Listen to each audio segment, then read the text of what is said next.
Good morning, dear students. Today we are going to discuss the further topic of partnership fundamental. The chapter name is Accounting for Partnership Firm Fundamental.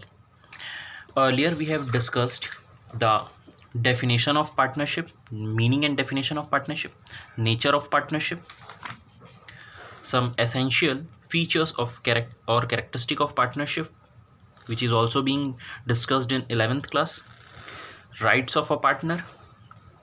The partnership deed is discussed in our earlier video. Some importance of partnership deed, why it is necessary, or what the necessary positive points or merits attached if a partnership firm is being registered or a partnership deed is being made, known as important of partnership deed. Then we have seen a most important topic, provision affecting accounting treatment in the absence of partnership deed. So it is a very important topic, although in entire partnership, which is comprises of changing in profit sharing ratio, goodwill, admission, retirement, death, as well as in dissolution, all these is being discussed. This topic is very important for all that relevant chapter. Then we have seen liability of partner, and up to some other important provision of Indian Partnership Act 1932 has been discussed in our last video. Today we are going to discuss a limited liability partnership. So limited liability partnership is a business vehicle like partnership with additional features of partners liability being limited. इसका मतलब limited liability partnership कुछ और नहीं, last year भी आपने limited partnership करके business studies में theory पढ़ा होगा। ये भी थियोरेटिकल टॉपिक ही है, इसमें प्रैक्टिकल एक भी क्वेश्चन देखने को नहीं मिलेगा आपको। तो ये लिमिटेड लाइबिलिटी पार्टनरशिप का एक बिजनेस व्हीकल है, मतलब एक फॉर्म्स ऑफ बिजनेस ऑर्गेनाइजेशन है पार्टनरशिप के जैसा, लाइक पार्टनरशिप मीन्स पार्टनरशिप की जैसा, जिसमें कुछ एडिशनल फीचर्स हैं, जैसे कि पार्टनर्स की लाइबिलिटी क्या होती है, लिमिटेड होती है। आपने पढ़ा होगा, इस चैप्टर के भी डेफिनेशन में पढ़ा होगा, पहले भी कभी भी पढ़ा होगा कि पार्टनर्स की लाइबिलिटी अनलिमिटेड होती है, बट यहाँ पे पार्टनर्स की लाइबिलिटी क्या होगी, लिमिटेड। ऑल्दो एक किसी भी पार्टनर की लाइबिलिटी अनलिमिटेड यहाँ होना कंपलसरी है, लेकिन क्या क्या कहते हैं, दस it has element of partnership and company. Another important features of LLP is that each partner is not responsible or liable for another's partner misconduct or negligence. इसका मतलब है, जैसे कि मान लीजिए बहुत सारे पार्टनर्स हैं और कोई भी अगर एक पार्टनर कोई गलती कर देता है, जैसे मैं आपको एक एग्जांपल दे के अगर अब हम बात करें, जैसे कि जिससे और डिस्कशन एक अलग लेवल पे जाएगा। देखिए, जैसे कि मान लेते हैं 3 पार्टनर हैं, ए, बी और सी। ये तीनों पार्टनर में अगर पार्टनरशिप फर्म की बात कर रहा हूँ, एलएलपी की नहीं, जैसे कि मैं यहाँ लिख दूँ पार्टनरशिप। तो पार्टनरशिप में अगर ए और बी कोई गलती करता है तो उसका जो लॉसेस है, उसका जो भरपाई करना होगा उस लॉस का, उसको सी को भी बेयर करना पड़ेगा। मतलब यहाँ एक की गलती के कारण या 2 की गलती के कारण तीसरे को भी भुगतना पड़ता है। But LLP limited liability partnership में ऐसा नहीं होगा। अगर गलती ए ने किया है तो ए ही उसको रिकवर करके पार्टनर्स को ला के देगा। तो ये एक अच्छा सा जो है फॉर्म्स ऑफ पार्टनरशिप है, जिसमें वो एलएलपी बोला जाता है। This it has an element of partnership and company. Another important features of LLP is that each partner is not responsible और liable for another partner misconduct और नेग्लिजेंस। नेग्लिजेंस मतलब होता है जो गलती से हो जाता है ना, नेग्लिजेंस मतलब कोई ध्यान ना देना और उसके कारण से लॉस हो जाना, जहाँ पे उसको अच्छे से चेक करना चाहिए था बैलेंस शीट्स वगैरह को, या कहीं कोई चोरी तो नहीं हो रही उसको, या कॉन्ट्रैक्ट करने से पहले पूरे कॉन्ट्रैक्ट के पेपर को पढ़ना था, जिसकी वजह से अगर कोई लॉस होगा तो वो पार्टनर खुद बेयर करेगा। नेक्स्ट कहता है limited liability partners as constituted in India. कब से बना हुआ है, तो एलएलपी जो है 2008 में तो इफेक्ट में आ गया था, बट 31 मार्च से, मतलब एक्ट जो है 2008 पे बना था, बट इफेक्ट कब से आया है, 31 मार्च 2009, मतलब बोल सकते हैं 1 अप्रैल 2009 से इंडिया में अप्लाई होना चालू हुआ। और 2009 से चालू तो हो गया था, बट ये क्योंकि नया एक्ट था, एक फ्रेश टाइप का एक्ट था, तो इसे समझने में 1 आध साल लग गई लोगों को, और उसके बाद फिर रजिस्ट्रेशन होना चालू हुआ। तो 2009 सेशन के बाद 2010 सेशन 10-11 सेशन से बहुत सारे एलएलपी रजिस्टर हुए हैं इंडिया में। इनफैक्ट हमने खुद 11-12 सेशन में बहुत सारे रजिस्ट्रेशन खुद कराए हैं एलएलपी के। तो 11-12 सेशन के बाद बहुत पॉपुलर हुआ ये, क्योंकि इसमें पार्टनर्स की लाइबिलिटी लिमिटेड होती है। बेसिकली जितने भी प्रोफेशनल्स होते हैं जो अपनी सर्विसेज प्रोवाइड करते हैं, जैसे चार्टर्ड अकाउंटेंट हो गए, लॉयर हो गए, आर्किटेक्ट हो गए, इंजीनियर्स हो गए, ये सारे एलएलपी के फॉर्मेट में रजिस्टर होने चालू हो गए। कंपनी एक बड़ा फॉर्मेट होता था उनके लिए, और पार्टनरशिप खतरनाक हो जाता था क्योंकि उनकी लाइबिलिटी क्या हो जाती थी, अनलिमिटेड हो जाती थी इस कारण से। तो ये एक अच्छा सा एलएलपी जो है वो बेसिकली जो प्रोफेशनल्स है जो सर्विस प्रोवाइड करते हैं उनके लिए बहुत एक अच्छा सा फॉर्म्स ऑफ ऑर्गेनाइजेशन था, बिजनेस ऑर्गेनाइजेशन था। LLP is different from the partnership as it operate like a partnership, but in a LLP each partner is protected for personal liability except to the extent of his capital contribution in LLP।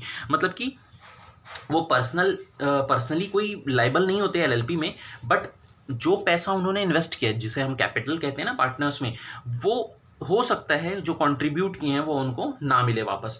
Means limited liability partnership में या normal partnership में क्या होता था, पहले personal property business की property sell out की जाती थी, और अगर वो बिजनेस की प्रॉपर्टी काफ़ी नहीं होता था आउटसाइडर्स को पे करने के लिए जिनसे लोन लिया है या उधारी लिया है, तो क्या करते थे, पार्टनर्स की पर्सनल प्रॉपर्टी भी बेचते थे पार्टनरशिप में।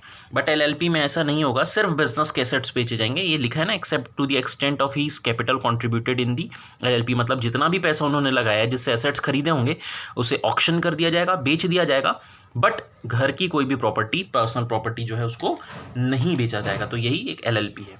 आइए फटाफट से इनके कुछ जो पॉइंट्स है वो देख लेते हैं। पहला जैसे कहते हैं LLP subjected to income tax like any other partnership firm, तो इनकम टैक्स बिल्कुल इसमें अप्लाई होगा जैसे और कोई अदर एक्ट में अप्लाई होता है। A partner is not liable for independent और unauthorised action of other partners, मतलब कि कोई भी एक पार्टनर अगर कोई गलती करता है तो लॉसेस को बियर करना उसी पार्टनर को है, किसी दूसरे पार्टनर को नहीं। Thus allowing individual partner to be shielded from joint liability created by another partner, wrongful business decision और मिसकंडक्ट। मतलब अगर इस फॉर्मेट में एलएलपी में अगर कोई भी पार्टनर धोखा देने के बारे में सोचेगा और गलती से पकड़ा गया अगर वो, तो उस पार्टनर को पूरा का पूरा लॉस को क्या करना पड़ेगा, रिकवर करके देना पड़ेगा। मतलब कि यहाँ पे कोई दूसरे पार्टनर को कोई भी लॉस नहीं होगा। LLP is a body corporate and a legal entity separate from its partner, तो ये एक बॉडी कॉर्पोरेट है, मतलब एक कंपनी के फॉर्मेट में है, और लीगल सेपरेट लीगल एंटिटी है, मतलब इसका मतलब ये इसमें पार्टनर्स और ये जो फर्म होगा वो दोनों अलग अलग होगा। It has a perpetual succession like a limited liability company, मतलब कि LLP जैसे हम इस्टेब्लिश करते हैं वन पर्सन कंपनी या लिमिटेड लायबिलिटी कंपनी जो होती है, मतलब पब्लिक लिमिटेड कंपनी बोल सकते हैं हम, उसी तरीके से परपेचुअल सक्सेशन होता है, मतलब किसी के आने से किसी के जाने से कोई फ़र्क नहीं पड़ता। यहाँ पे भी बहुत सारे पार्टनर आते जाते रहते हैं, किसी की डेथ हो जाती है, कोई इंसॉल्वेंट हो जाता है, तो भी ये पार्टनरशिप फर्म LLP जो है वो बंद नहीं होगा। तो Indian partnership act 1932 is not applicable to LLP and also the limit of number of partners in the LLP is not applicable unlike an ordinary partnership firm where the maximum number of partners cannot exceed the number specified under section 464 of the Companies Act 2013।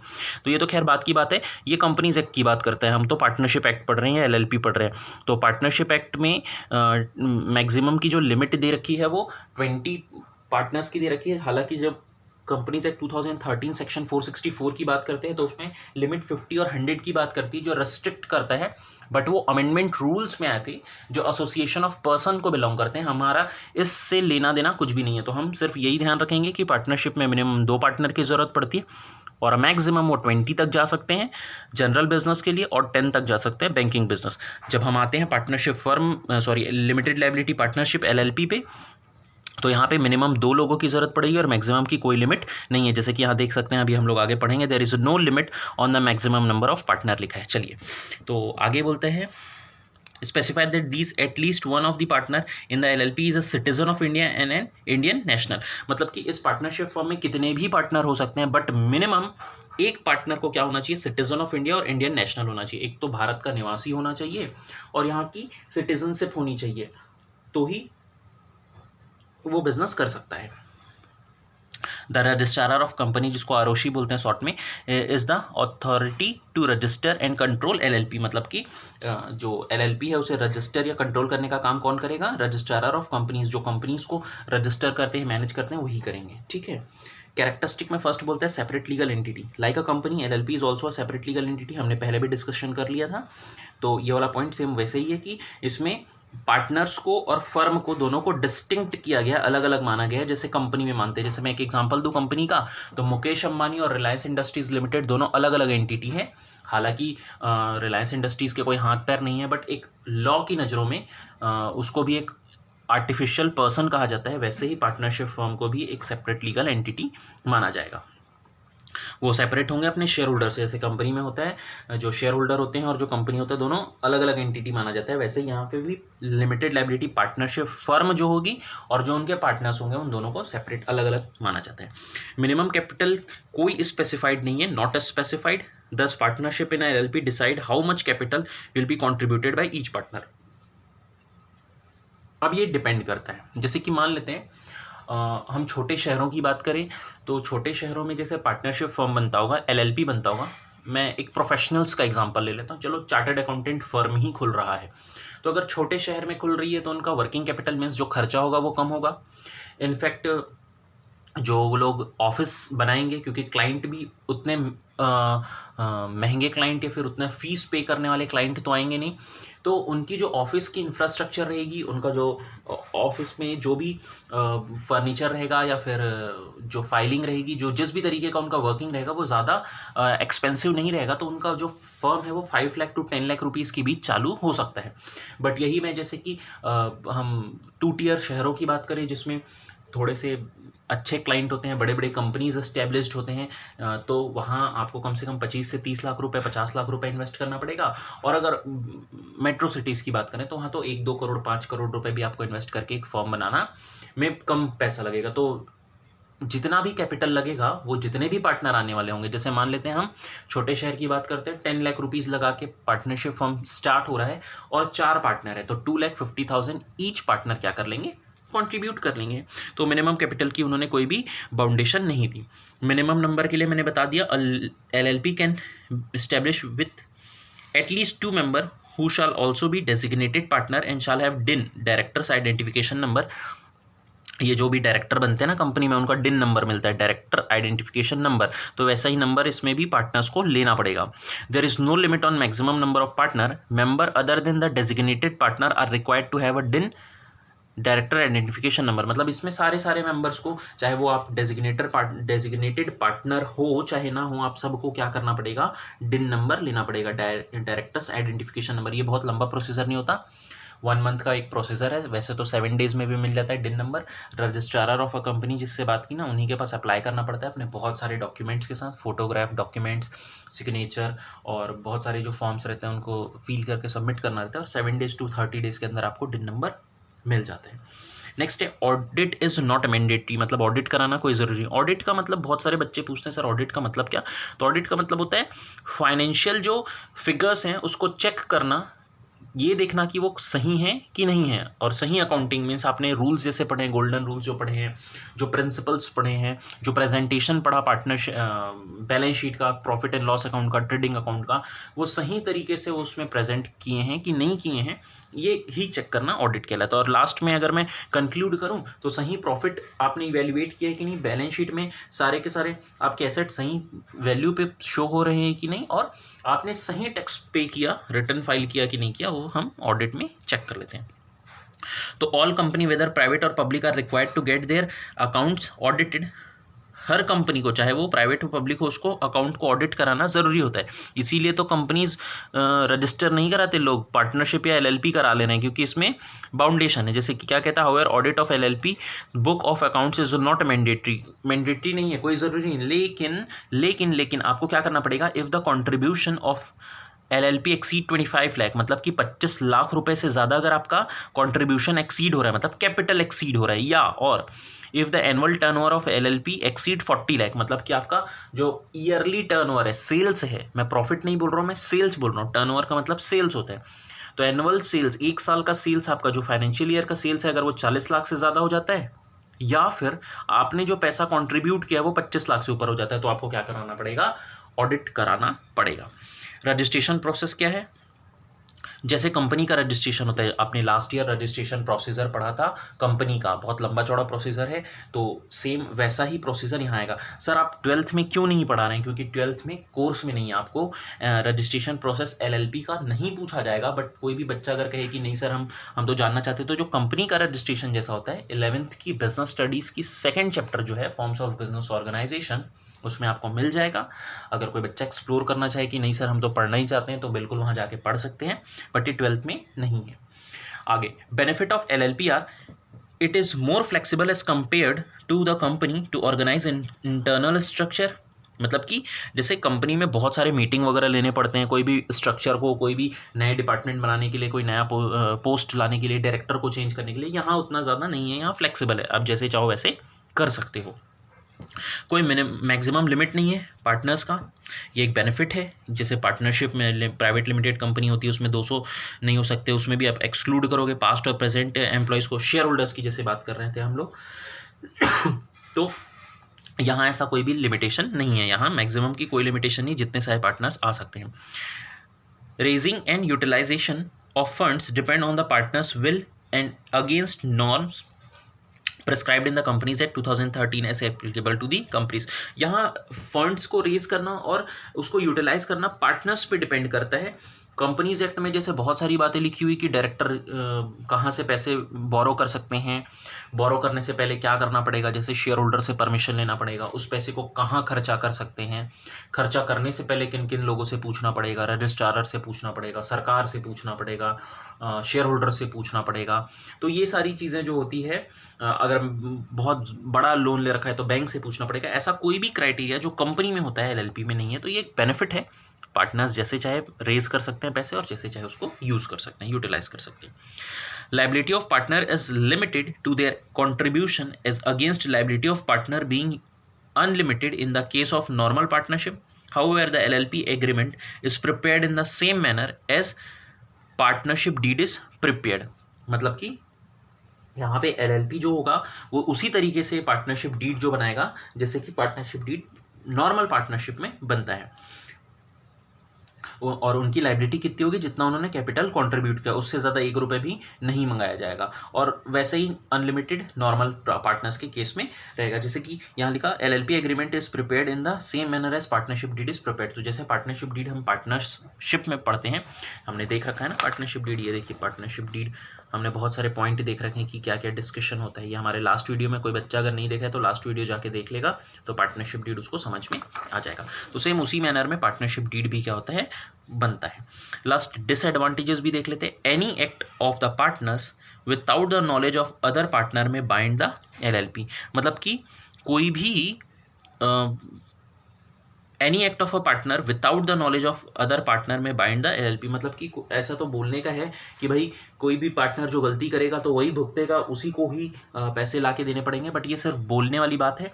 But in fact जो भी partner, कोई भी partner अगर गलती करता है, जैसे कि मान लेते हैं 3 पार्टनर और तीनों पार्टनर में ये नहीं पता चल पा रहा है कि गलती किसने की, तो तीनों ही पार्टनर को क्या करना पड़ेगा, पैसे रिकवर करके देने पड़ेंगे, जिसको भी लॉस हुआ है पार्टनरशिप फॉर्म के द्वारा। फिर LLP can not raise money from the public. General public से पैसे रेज नहीं कर सकते, जैसे करते हैं ना, रिलेटिव से मांग लिए या फिर वो किसी दोस्त से मांग लिया, ऐसा यहाँ अलाउड नहीं है। जनरल पब्लिक से रेज नहीं कर सकते, बैंक से लेंगे या फिर पार्टनर्स को ही बोलेंगे कि कैपिटल इन्वेस्ट करो बैंक से लोन लेके। Venture capital firm generally prepare not to invest in LLP, private limited is preferred over LLP। मतलब कि जो वेंचर कैपिटलिस्ट होते हैं, वेंचर कैपिटलिस्ट का मतलब होता है कुछ ऐसे फर्म है इंडिया में जो लोग ना रिस्की प्रोजेक्ट्स में विदाउट सिक्योरिटी या बहुत मिनिमम सिक्योरिटी लेके क्या करते हैं, लोन दे देते हैं। बट उनका रेट ऑफ इंटरेस्ट जो होता है वो बहुत हाई होता है, 25%, 30%, 50% तक भी होता है कुछ कुछ रिस्कियर प्रोजेक्ट्स पे। तो वैसे प्रोजेक्ट्स पे जो पैसे लगाते हैं उनको हम वेंचर कैपिटलिस्ट बोलते हैं। बेसिकली जो ये फॉर्मूला बनते हैं ना, जैसे अभी कोविड-19 के जो मेडिसिन्स बन रहे हैं, वैक्सीनेशंस बन रहे हैं, तो ये रिस्की है। बहुत सारे लोग ये सोच के बैठे हैं, साइंटिस्ट भी ये सोच रहे हैं कि इसकी वैक्सीनेशन इतने शॉर्ट पीरियड में नहीं आ सकती। अब इसको चाइना में जाने ही तो अभी मान लीजिए 1 जनवरी के आसपास या 29 दिसंबर 2019 को ही ये बीमारी, ऐसी कोई बीमारी ऐसा करके उन्होंने पता किया। और इंडिया में तो सच बोले तो इंडिया में फरवरी के मंथ से थोड़ा सा एक हलचल हुई थी कि कोविड-19 जैसे भी कोई एक कोरोना के वायरसेस हैं जो इंडिया में आ सकते हैं, जिससे बीमारी फैलेगी। हालांकि कुछ पेशेंट्स थे, लेकिन ये इतना डरावना और ऐसा हो जाएगा कि लॉकडाउन करने की दिक्कत आ जाएगी, स्कूल बंद हो जाएंगे, ट्रांसपोर्ट बंद हो जाएगी, फ़्लाइट्स बंद हो जाएंगी, सारी चीज़ें रुक जाएगी, ऐसा किन्हीं ने नहीं सोचा था। तो अभी वैसे ही अब जो बड़ी बड़ी कंपनी है वो मेडिसिन बनाने के लिए पैसे तो इन्वेस्ट खुद नहीं करेगी, वो क्या करती है, मार्केट से लोन लेती है। पार्टनर्स अगर हैं तो पार्टनर से पैसे मंगाती है। बेसिकली जितने भी मेडिसिन बनाने वाली कंपनियां हैं वो लोन लेगी या फिर शेयर इशू करेगी। तो यहाँ भरोसा तो कोई नहीं करेगा ना बैंक वाला कि भाई तुम कोविड का मेडिसिन बनाने के लिए पैसे ले रहे हो, क्या पता नहीं बना पाए तो मेरा लोन डूब जाएगा, आपकी कंपनी बंद हो जाएगी। क्योंकि इसमें बेटा ऐसा है कि जो मेडिसिन बनता है वो 1-2 लाख रुपए 5 लाख रुपए में नहीं, वो करोड़ों रुपए में बनते हैं। Means 100 crore 500 crore 1000 crore many time 10,000 crore रुपए इन्वेस्ट करने के बाद भी आंसर ज़ीरो आता है कि दवाई फेल हो गया, जो हमने एक्सपेरिमेंट किया था वो फेल हो गया। तो इस कारण से ऐसे जगहों पे वेंचर कैपिटलिस्ट क्या करते हैं, पैसे इन्वेस्ट करते हैं। तो जनरली एलएलपी को ये लोग लिमिटेड लायबिलिटी पार्टनरशिप को लोन नहीं देते, जो वेंचर कैपिटलिस्ट होते हैं। तो ये एक छोटा सा टॉपिक था जो कि लिमिटेड लायबिलिटी पार्टनरशिप है। वैसे प्रैक्टिकल इसके कोई क्वेश्चंस तो नहीं है, बट थियोरेटिकली मीन्स थियरी में इस साल प्रोबेबिलिटीज़ हैं कि 1-1 नंबर के या 2-2 नंबर के जो क्वेश्चंस जिस पैटर्न पे एग्जामिनेशन, अब ये जो पैटर्न है एग्जामिनेशन का वो तो नवंबर दिसंबर या हो सकता है जनवरी में आएगा कि क्या पैटर्न रहेगा इस साल का एग्जामिनेशन का। और बहुत अच्छी बात है अगर सीबीएसई पहले से बता देती है। जैसे एक हिंट तो दिए हैं उन्होंने कि जो 80 मार्क्स का अकाउंट्स का पेपर होता है, 20 मार्क्स का तो आपका प्रैक्टिकल होगा इंटरनल एंड प्रोजेक्ट्स वर्क वगैरह मिला के, बट जो 80 मार्क्स का प्रैक्टिकल पेपर होगा उसमें 40% जो होगा वो fill in the blanks, true false, one word या फिर मल्टीपल चॉइस क्वेश्चन करके ऑब्जेक्टिव टाइप के क्वेश्चंस रहेंगे, ताकि आपको इजी हो पेपर सॉल्व करने में। और ये अच्छी बात भी है, 50% अगर आपका जो मार्क्स है, मतलब 80 मार्क्स में 50% मतलब 40 नंबर का क्वेश्चन अगर इस तरीके से आ जाता है तो उसको सॉल्व करने में हार्डली आपको 1 से 2 मिनट लगेगा। जो बच्चा पढ़ के गया रहेगा उसको 1 से 2 मिनट लगेगा। तो 50% मीन्स 50%, 40 नंबर का जो क्वेश्चन होगा वो हार्डली आपका 80 मिनट से लेके 90 मिनट में, मतलब वही 1.5 घंटे में आराम से श्योर शॉट सॉल्व हो जाएगा। और बाकी के 40 मिनट जो बड़े बड़े क्वेश्चंस होंगे जिसमें पूरा आपको सॉल्व करना पड़ेगा, कैलकुलेशन करनी पड़ेगी, वर्किंग नोट बनानी पड़ेगी, उसमें आपको टाइम देना पड़ेगा 1.5 घंटा। तो थोड़ा सा इजी होने वाला है पैटर्न, जो अगर वाकई में सीबीएसई जैसा बोली है कि हम पैटर्न चेंज करेंगे, और वो पैटर्न जब आएगा तभी हम लोग उसको फिक्स मानेंगे। बट अगर होता भी है तो एलएलपी जो है वो थियोरेटिकल पॉइंट ऑफ व्यू से आपका इंपॉर्टेंट है। तो एक बार छोड़ के जाने से अच्छा है, क्योंकि अभी तो आपके पास समय है, तो एलएलपी की थियोरी एक बार पढ़ लें। ये लगभग मिलती जुलती है किससे, पार्टनरशिप से। डीड वगैरह तो सारी चीज़ें सेम होती हैं। हम नेक्स्ट वीडियो में हम पढ़ाई करेंगे कि अगर पार्टनरशिप डीड नहीं होती तो कैसे कैसे क्वेश्चंस आते हैं। मतलब ये पांचों रूल्स को लेके, ये पांचों जो रूल्स हमने लास्ट वीडियो में पढ़ा था उसी को लेके हम लोग क्या करेंगे, 1-2 क्वेश्चंस देखने वाले हैं। तो एक बार ये रूल्स देख लीजिएगा, मैं वीडियो जो आएगी उसमें एक बार रिवाइज करा दूंगा। ठीक, थैंक यू। घर पे रहिए, पढ़ाई कीजिए, नोट्स बनाएंगे। ओके।